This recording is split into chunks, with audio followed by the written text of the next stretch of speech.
Good evening, Nigeria, and good evening to everyone watching this video. My name is Ngowari Diminas, and I'm very nervous because this is my first self-tape, but I'll make it as brief as I can. So today's question is, what are the realistic and sustainable ways to reform our educational system in Nigeria? Two words here, realistic and sustainable. Those two words make us understand that we have to go through a lot of pain to implement this, make us understand that we have a lot of challenges that we face, and also an outstanding level of patience is required. Oftentimes, we want change pretty quick, but it's not, it doesn't really work out that way. So we need to be patient, more or less, to, get all of this properly executed. And I'm here not to blame anyone, not to blame anything or any system. What I'm looking forward to is I'm just being proactive and productive. I'm trying to see if a lot of us who have that passion for making sure we have our educational system modified to meet international standards or even exceed it, like, we should all come together. It's a collective action. We, the people, should be able to come together to get this done. So moving forward, this is a chart that I'm going to be talking about, and some of you might have it. So I'm going to start with resources. If we have the right resources, we will be, on the path to making things better. So for resources, the subject matter experts, we need them. We need to hire the right people. There is no sentiment. We need to take sentiments out of it. Have the right people, the right SMEs who know these policies at like the back of their palm. They can get up and sit down, ensure that our strategies are in place, our policies are in place. We need to research. We need a lot of people researching, finding out facts, research, and encourage kids to know how to research, encourage teachers to research in order to have that diversified methods to do things. We also need our technology. I don't think we're using our technology to the best of our advantage. We need to use it. Everywhere you go in other countries, the technology is being used properly. Though I've been seeing the trend of, entrepreneurs that are upcoming and doing a lot of things in terms of, IT, but I think our kids are our backbone. They are the foundation, they are our future. So we need to focus our energy on them. So technology, or any way we can administer exams like stresslessly, effortlessly, like if we can do that, we have started using our technology properly. Is there any way we have integrated systems that everybody can actually log into, and you can or browse and you can get that integrated information on the system? If we can do that, then we started having that visibility on all we need to know in terms of educational info. So after that, we can talk about procedures and standards. Our procedures and standards need to be reviewed from time to time. We need to modify it in alignment with international standards. We need to make sure we're meeting up or even exceeding. Go out of the way, go far and beyond. It's hard. A lot of people might look at it and say, oh, what's she talking about? How can we exceed? We can. A lot of Nigerians abroad are doing great things. They are helping to make these changes in other countries. So we can do it. We can actually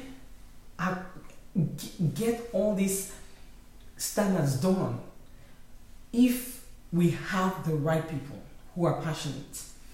So we go to plan. This is where we need to do a lot of work.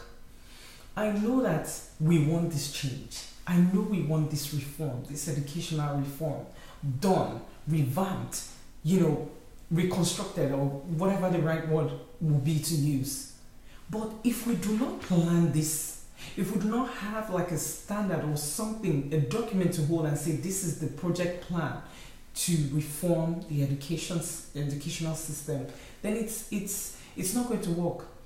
We all have like weddings we attend or events. We have to plan it. And that's why those weddings are lovely, we enjoy it, or parties. That is the same way we need to put so much effort into planning this reform. It needs a total reconfiguration of our styles of teaching. I can tell you one, like an experience. Like when I was in university, trust me, if I just know a particular lecturer's style, all I'll just do is cram. I cram and I get up in the morning. No colleague or no classmate should call me or move me, because if they move me to one section, maybe page 8 will turn to page 10. So I am just focused on that thing I've crammed, calculations, everything, I've crammed everything, and I enter there, I just point out. But if we have like creative ways to teach our kids, they would understand. For instance, let me use a simple example. You ask a child what a pump is. A child might just cram what you've just told them in the book. But if you teach, you make them understand the practical aspect of it, they will understand the philosophy of a pump. And they can do so many things with that pump. They can invent different things from that pump. So going through that, what I'm trying to emphasize on is planning. There has to be that detailed planning. I know that we also need to consider curriculums, so that's why also that research we're talking about comes into play. Some people can go into other countries or other systems and see what they're doing to match up the ages. Not just to make sure that the kids are just, reading to pass, but to understand the philosophies around what they are reading and what they're studying. We also need to, I know in all of this planning, we have to consider if we want to do this plan or this reform in parallel or in series, state to state or 2 states each that are similar in culture or similar in the way they control their things, or we have to think of how it's going to be managed. A lot has to go into planning. Majority of our time, majority of what we need to do has to go into planning, because once we can plan well, it's easier to execute. So now, annual review. Definitely, we need to keep reviewing things. Salary reviews is very important. Our teachers need to earn good money. They are teaching these children. They taught me. They give me that foundation I needed to move. Now that I'm a woman, I am proud of my teachers, from primary school to secondary school to the lecturers we have. We need to pay them very well. They need to be well paid. We need to review the salary. We need to make sure that there's general feedback.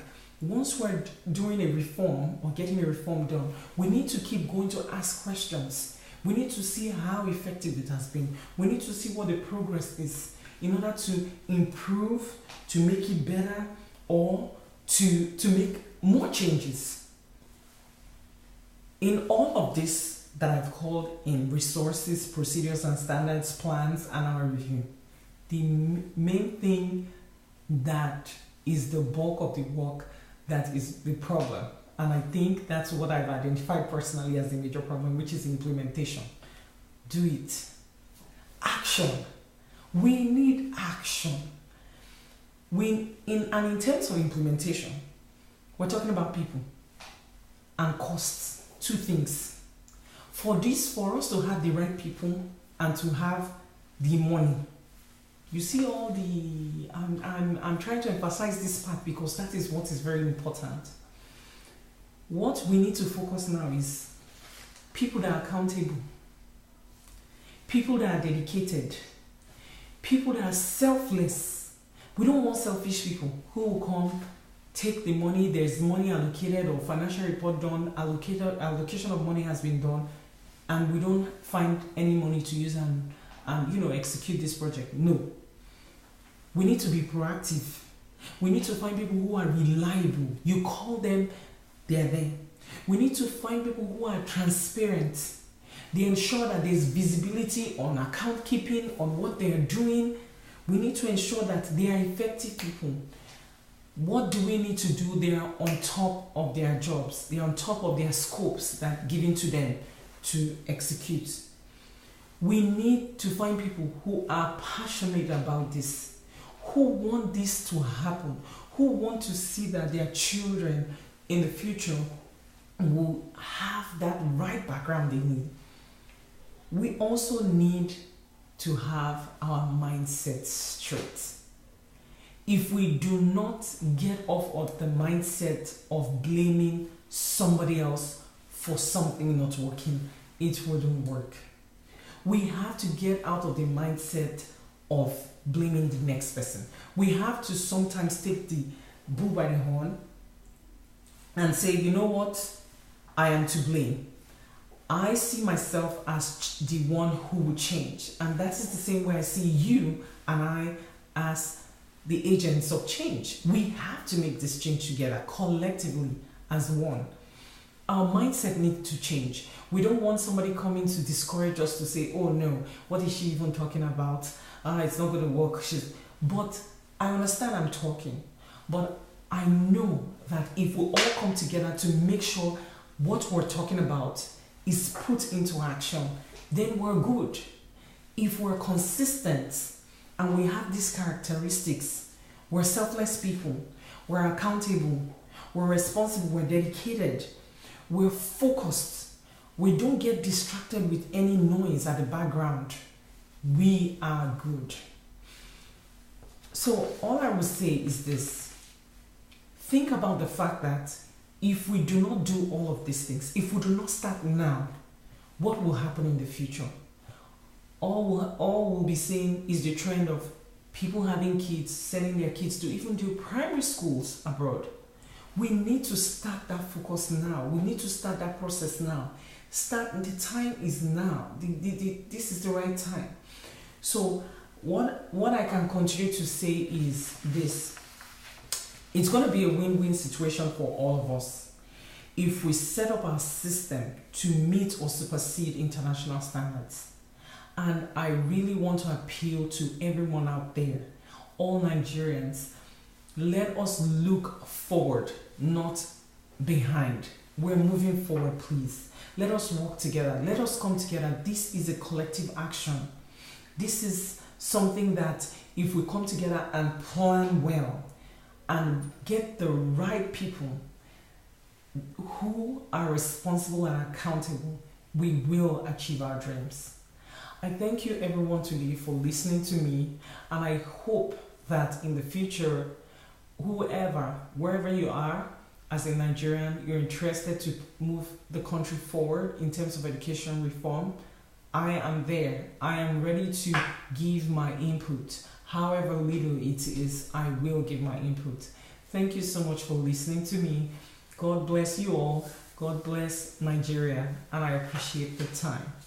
Bye-bye.